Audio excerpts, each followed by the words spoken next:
आप जितना gate exam पास आता जा रहा है उतना ही हमारा बच्चे प्रॉब्लम में फंस रहा है। सर टाइम मैनेज कैसे करें? तुम पढ़ाई कर रहे हो, गेट एग्जाम देने जा रहे हो, कुछ लोग सिविल सर्विस एग्जाम देने जा रहे हैं, कुछ लोग इंजीनियरिंग सर्विस एग्जाम देने जा रहे हैं। तो अगर आपने गेट एग्जाम देने जा रहे हो, आपको 15 सब्जेक्ट पढ़ना है। कुछ नीट एग्जाम देने जा रहा है, कुछ आईआईटी देने जा रहा है, उन लोगों को 3 सब्जेक्ट पढ़ना है। तो नीट आईआईटी वाले के पास भी टाइम नहीं है, उसको 3 सब्जेक्ट पढ़ना है। मैकेनिकल से आप गेट दे रहे हो, आपके पास भी टाइम नहीं है, आपको 15 सब्जेक्ट पढ़ना है। इंजीनियरिंग सर्विस का जो प्रिपरेशन कर रहा है उसके पास भी टाइम नहीं है, उसको 26 सब्जेक्ट पढ़ना है। और सिविल सर्विस का जो प्रिपरेशन कर रहा है उसके पास भी टाइम नहीं है, क्योंकि उसको 100 सब्जेक्ट पढ़ना है। ठीक है, तो फिर प्रॉब्लम क्या है? Problem you don't know how to efficiently use this time. पढ़ाई के सिर्फ टाइम लगा देने से नहीं होगा, how effective it is, that is most important.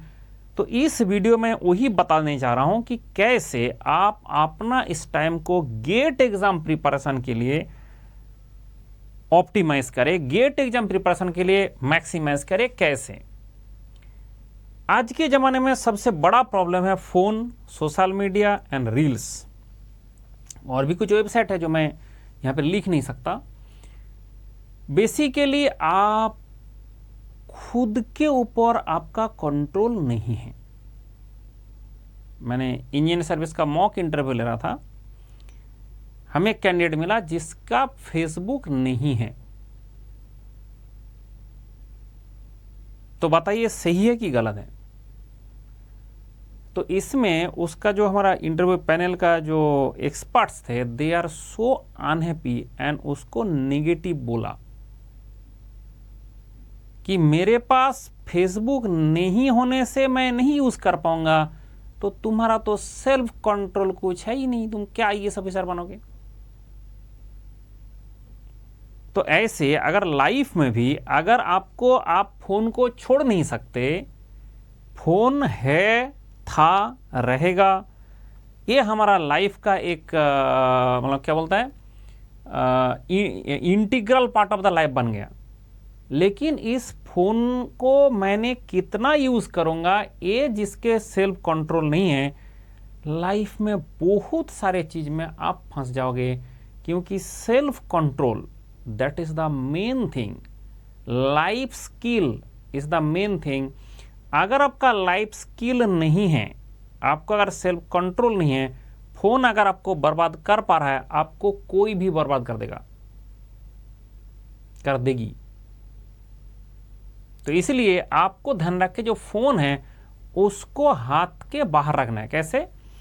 जहां पर आप पढ़ाई कर रहे हो, आपका हाथ उस फोन तक नहीं पहुंचना चाहिए, और वो हमेशा साइलेंट मोड में रहता है। जैसे मैंने हर बच्चे को मैं बता चुका हूं कि मुझे व्हाट्सएप करो 24/7, मुझे कॉल मत करना, क्योंकि मेरा फोन साइलेंट में रहता है, मुझे पता ही नहीं चलता कब कौन कॉल किया, उसके बाद भी कोई कॉल करता है। ठीक है, क्योंकि उसका एटिकेट्स नहीं है, बट मैं तो क्लियर करके सबको बता रखा हूं।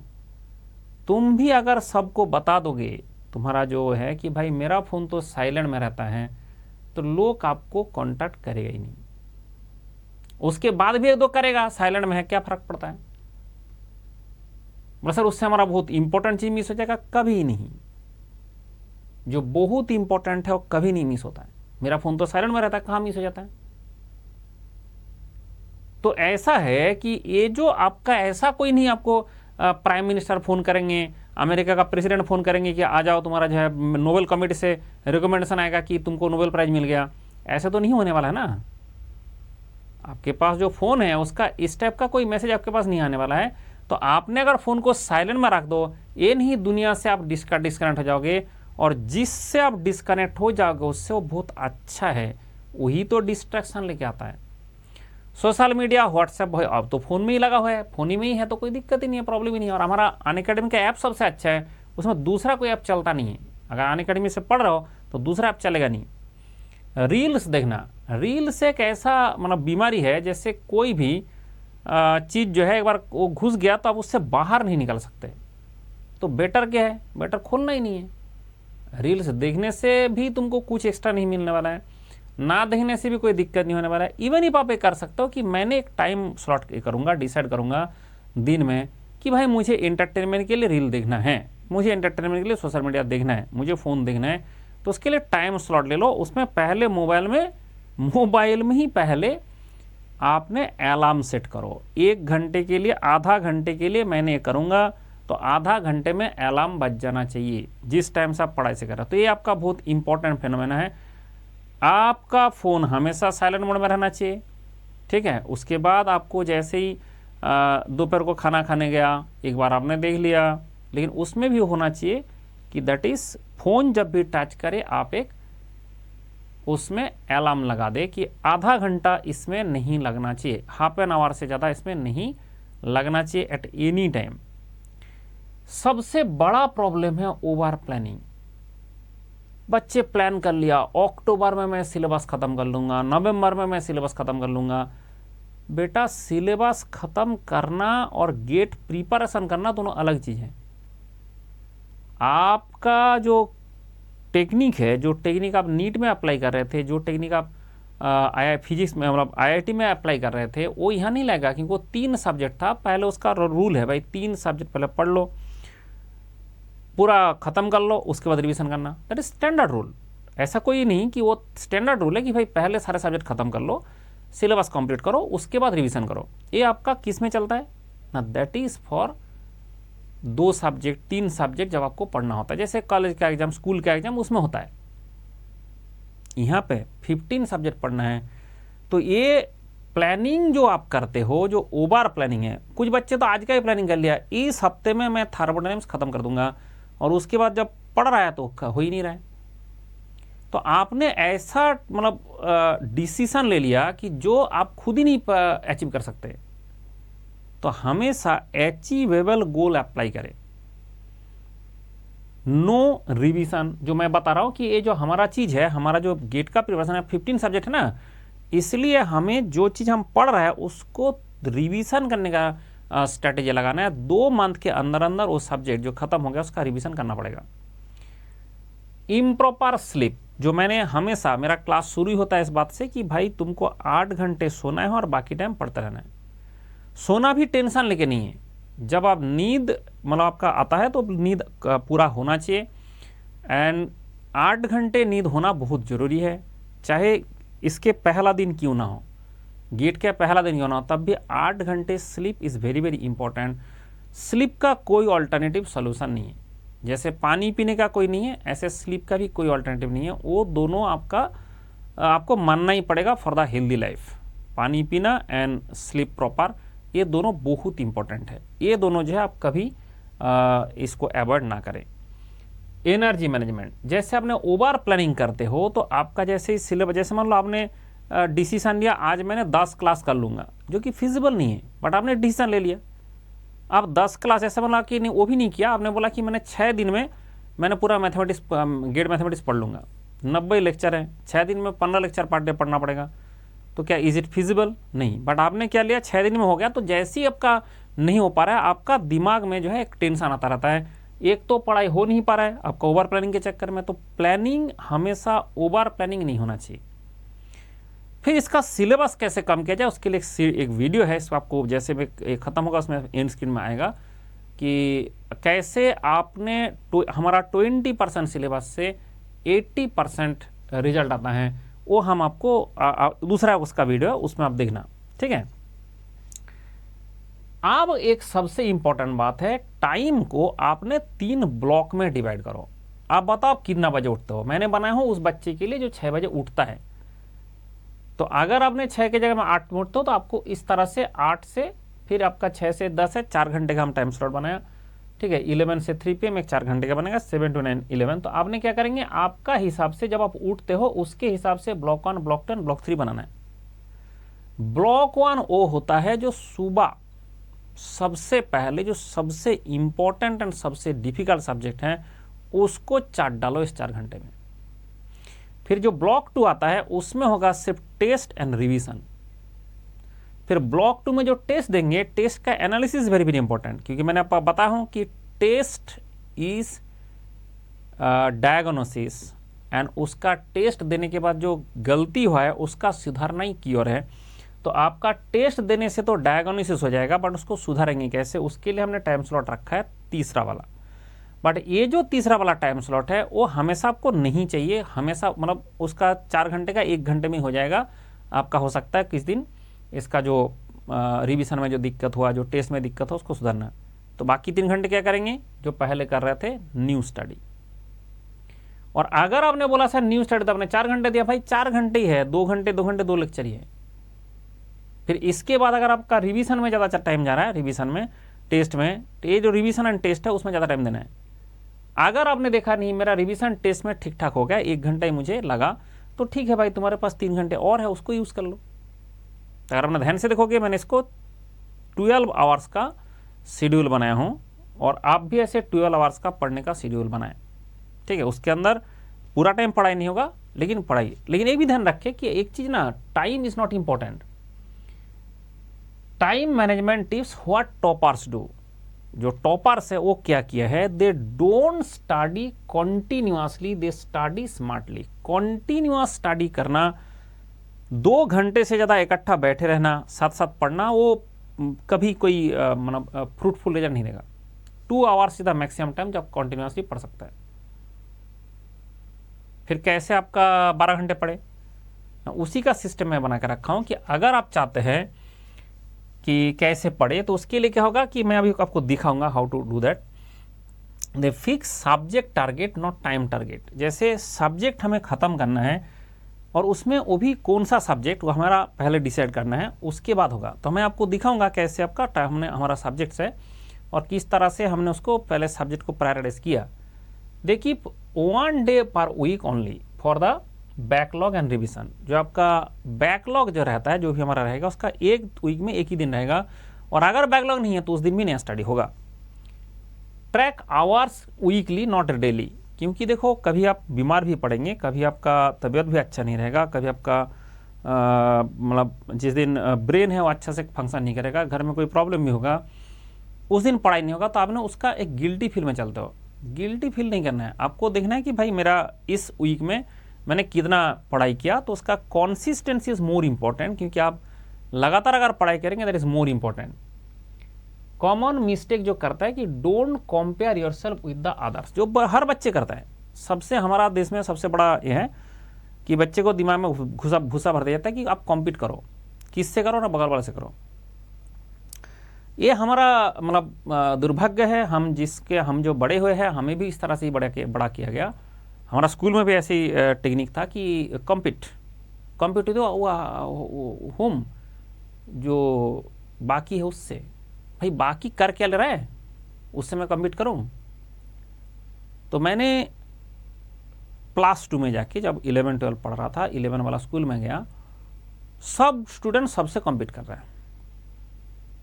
फर्स्ट बॉय सेकंड बॉय से कम्पीट कर रहा है, सेकंड बॉय थर्ड बॉय से कम्पीट कर रहा है, थर्ड बॉय फोर्थ से कर रहा है, मतलब सारे लोग सारे से कम्पीट कर रहा है।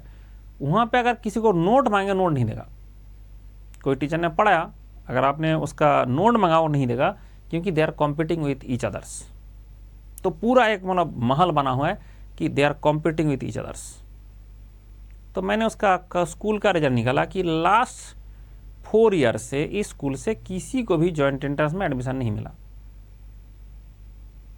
लो, तुम्हारा स्कूल से लास्ट 4 ईयर से एक बच्चे को भी जॉइंट एंट्रेंस में एडमिशन नहीं मिला, किससे कॉम्पीट कर लोगे? व्हाई यू आर कॉम्पिटिंग, मतलब क्यों नहीं मिला? क्योंकि बंगाल में, पूरा बंगाल में 1400 ऐसे, मैं जिस स्कूल में पढ़ता था ऐसे 1400 और स्कूल था, और इंजीनियरिंग में सीट होता था 1500। आज के टाइप का नहीं, किसी को भी इंजीनियर जो कुछ नहीं कर पाता है उसको इंजीनियरिंग पढ़ा दो ठीक है, ऐसा नहीं है। तो उस टाइम में पूरा बंगाल में 1500 इंजीनियरिंग का सीट था, 1400 स्कूल था। आप बताओ कि एक एक स्कूल से, जो बड़े स्कूल है, कलकत्ता का जो स्कूल है, वो लोग तो जम के सीट ले लेते हैं। फिर हमारा जो गांव वाला स्कूल में मिलता ही नहीं है, 4 साल से किसी को नहीं मिला। तो फिर मैंने बोला कि ये प्रॉब्लम स्टूडेंट का नहीं है, प्रॉब्लम है का सिस्टम का है, प्रॉब्लम है का टीचर का है, चेंज दैट। कैसे? तो कहाँ पे सिलेक्शन होता है वहाँ से जुगाड़ लगाओ। तो बोला सिलेक्शन होता है नरेंद्रपुर रामकृष्ण मिशन से 125 बच्चे एग्जाम देता है, 120 का उसका सिलेक्शन हो जाता है मिनिमम, कभी 124 भी हुआ है ठीक है। 125 बच्चे उसका कॉलेज से स्कूल से एग्ज़ाम देंगे जॉइंट एंट्रेंस, और उसका 124 तक, मतलब 120 से 124 के बीच में रहेगा, सिलेक्शन हो जाता था। IIT में तो आधा चला जाता था ठीक है। तो हमने देखा कि वहाँ से फिर मटेरियल लेकर आए, जैसा सोच जुगाड़, वो जुगाड़ मैंने एग्जीक्यूट कर दिया था। बट मैंने जिसको साथ लिया था आप सोच नहीं सकते, first boy and second boy को मैंने, ठीक है, मैं भी उसी में फर्स्ट और सेकेंड में आता था दोनों में, हमने एक कन्विंस कर पाया कि अगर हम दोनों लड़े तो हम दोनों बर्बाद हो जाएंगे, अगर हम दोनों साथ साथ काम करें तो हम दोनों हो सकता है कुछ कर ले। वो बंदा भी खुश हो गया था कि हाँ चलो एक किया जा सकता, मतलब आई हैव कन्विंस्ड। उसके बाद हम दोनों पढ़ाई किया, ठीक है, वो बंदा भी अमेरिका में है ठीक है, वो जादवपुर यूनिवर्सिटी से इलेक्ट्रॉनिक्स में पढ़ाई किया था, मैंने बी कॉलेज से मैकेनिकल में पढ़ाई किया था। तो मतलब ऐसा है कि जो बंदा है ये ध्यान रखे कि आप, हम दोनों कॉम्पीट करते वहाँ पे दोनों, तो कुछ नहीं होता, दोनों का ही कुछ नहीं होता, दोनों अभी बेकार बन के घूमते, दोनों अनएम्प्लॉयड बन के घूमते। तो ये जो है कि आप कॉम्पीट किससे कर रहे हो वो देखना पड़ेगा। तुम तुम्हारा बगल वाले जो बच्चे पढ़ रहा है उससे क्यों कॉम्पीट कर रहा हो? Your competition with 60,000 student. तो आप सोचो वो 60,000 स्टूडेंट आज क्या पढ़ाई कर रहा है, तो आप पढ़ो। क्या 60,000 स्टूडेंट आज टेस्ट दे रहा है, तुम टेस्ट दो। क्या वो अपना गलती सुधार रहा है, हाँ सुधार रहा है, तो तुम सुधारो। नॉट इमीडिएट जो आपके सामने दिख रहा है उससे कंपेयर नहीं करना है। तो मैं बहुत खुश हूँ, मेरा एक गाड़ी था, अभी थोड़ा सा बड़ा गाड़ी लेना पड़ा, पहले गाड़ी था मेरा i10, तो मेरा ज़िंदगी का पहला गाड़ी i10 और उसी में मैं खुश हूँ। अब जैसे हमारा जो टीचर है थोड़ा तो उसको पैसा मिल रहा था, तो लोग सबसे पहले बड़ा बड़ा गाड़ी खरीदते थे और हमेशा जो डिस्कशन होता था गाड़ी के बारे में, ठीक है। कुछ टीचर तो क्लास में जाके सिर्फ डिस्कस करते थे, गाड़ी मेरा गाड़ी का पता नहीं क्या है ठीक है, और सारे स्टूडेंट भी जैसे वो गाड़ी का डिस्कशन करने की क्लास में है इस टाइप का होता था। तो मैंने तो उससे पूरा आउट, भाई तुम लोग किसका बात कर रहे हो, मुझे तो उससे कोई मतलब ही नहीं है। तो आई वॉज सो हैप्पी, मुझे उस चक्कर में पढ़ना ही नहीं है। कोई एक बड़ा लेके आया, उसके बाद कोई दूसरा लेके आया, फिर वो एक दूसरे से कंपेयर कर रहा है, मैं तो एकदम सिस्टम से आउट हूँ। तो मैंने पूछा कि ये जो हमारा जो लोग कॉम्पीट कर रहा है यहाँ पे, क्या गवर्नमेंट ऑफ इंडिया इन लोगों को रिच पर्सन में काउंट करता है? दे आर मतलब अमीर आदमी, रिच पर्सन, अमीर आदमी, इसमें काउंट करते हैं इन लोगों को? नहीं। तो फिर किस बात की ये लोग इतना भूखा लेके घूम रहे हैं तो मेरा कहने का मतलब है कि अगर आपके पास एक भिखारी से थोड़ा सा ज़्यादा पैसा है तो इसका मतलब तुम अमीर नहीं हो। तुमको गवर्नमेंट ऑफ इंडिया कौन सा कैटेगरी में रखा है? तुमको अमीर कैटेगरी में रखा है क्या? जो आप टैक्स पे करते हो, क्या 100 करोड़ रुपये टैक्स पे करते हो आप ठीक है, करते हो? अगर नहीं करते हो तो मैं थोड़ा कम भिखारी, तुम थोड़ा ज़्यादा बड़ा भिखारी, मैं थोड़ा, मेरे पास थोड़ा कम, मतलब यही तो हमारा ये है। तो ये समझ में नहीं आता है, लोग को यही समझ में नहीं आता है। तो इसलिए आपको भी ये समझना पड़ेगा कि जो कॉम्पीट कर रहे हो किससे कॉम्पीट कर रहे हो, ठीक है। हर आदमी क्या करता है, इसमें हमारा जो देश में सबसे ज़्यादा दुखी रहने का कारण क्या है? मैं देखता हूँ जैसे हमारा जो मेनली ग्रुप्स है, जो कम्युनिटी वाला ग्रुप्स है, उसमें सारे एक दूसरे से कंपेयर कर रहे हैं। अरे भाई रहना उसके साथ है, जीना उसके साथ है, तुम्हारा पार्टी हो रहा है उसमें उसी को बुलाना है, तो उससे कॉम्पीट क्यों करना है? जिससे आपको, जैसे तुम्हारा पार्टी हो रहा है, जैसे हमारे घर में कोई पार्टी हो रहा है तो हमें उसी को बुलाना है, उसके साथ मुझे कॉम्पीट करना है? No never. मैं कौन हूँ, मैं कहाँ हूँ, मेरा क्या काम करता हूँ, मैं कभी किसी को बताता भी नहीं हूँ ठीक है, बताता भी नहीं हूँ, कोई मतलब नहीं है। क्यों?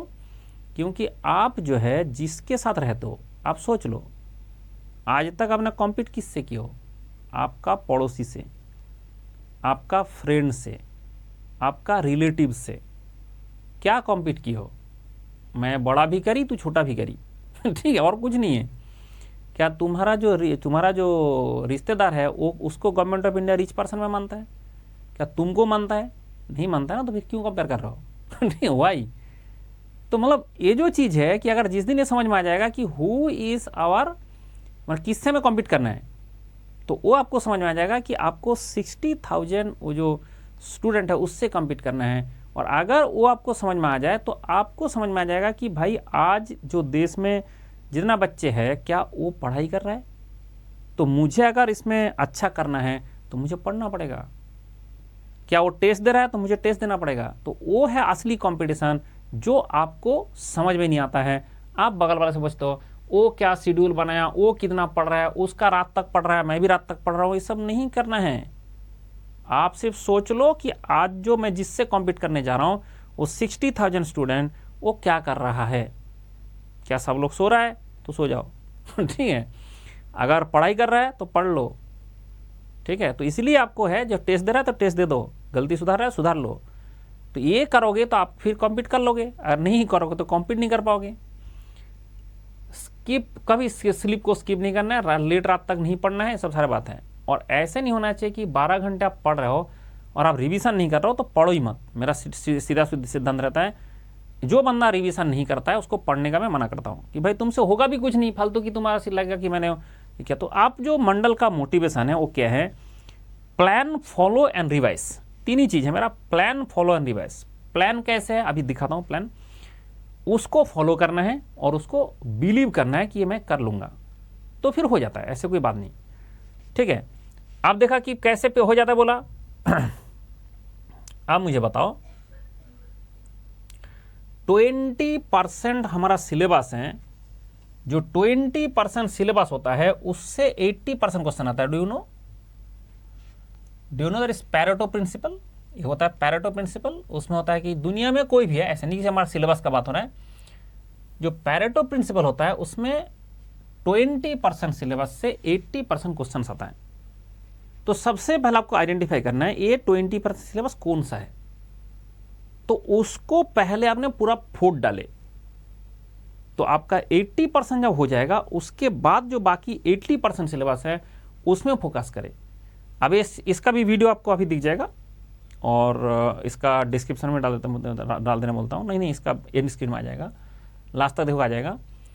और ये जो आपका देख रहे हैं कौन सा सिलेबस है, ये मुझे अगर चाहते हो तो मुझे व्हाट्सएप कर दो। कैसे व्हाट्सएप करोगे? तो मैं आपको नंबर दे रहा हूँ, यू कैन व्हाट्सएप मी। आपको मैं नंबर दे रहा हूँ जिससे आप व्हाट्सएप कर सकते हैं। So this is the thing. तो मैं आपको व्हाट्सएप नंबर देने जा रहा था अभी। ये प्रचार वाला हमारा ये है, अभी थोड़ा प्रचार का ही बात होगा। तो ये मेरा व्हाट्सएप नंबर है 9910814144। इसमें आप व्हाट्सएप कर दे। मैंने जैसे बोला हूँ फ़ोन कभी मत करना, मेरा फ़ोन साइलेंट में रहता है, मैं उठाऊंगा ही नहीं, मुझे पता भी नहीं चलता कि फ़ोन आपने किया, ठीक है। और अगर मैं व्हाट्सएप करेंगे तो मैं हमेशा आपका आंसर दूंगा, ऑलवेज, ठीक है। जो भी बच्चा आज तक व्हाट्सएप किया है आंसर सबको मिला है। दुनिया में एक भी बच्चा आज तक नहीं है जिसको मैंने व्हाट्सएप का आंसर नहीं दिया, ठीक है। अब होता है कि सर अगर आप चाहते हैं कि हमसे पढ़ना, आप सवाल आता है हमसे पढ़ना है तो कैसे। तो आपने देखा कि अनअकैडमी का क्या है, अनअकैडमी दिल से दिवाली अनअकैडमी वाली mega lottery and fun events. ओ 10 आईफोन प्रो मैक्स दे रहा है, 90 स्मार्टफोन दे रहा है, 900 टैब दे रहा है, 900 tabs and more, 10 lakh rewards, 12 crore rupees हैं, surprise bumpers prize of the live event, register now, live on Unacademy, get MEPI XC October 16 को। तो अनअकैडमी उत्सव है 2025 का, सरप्राइज बम्पर प्राइज मिलेगा।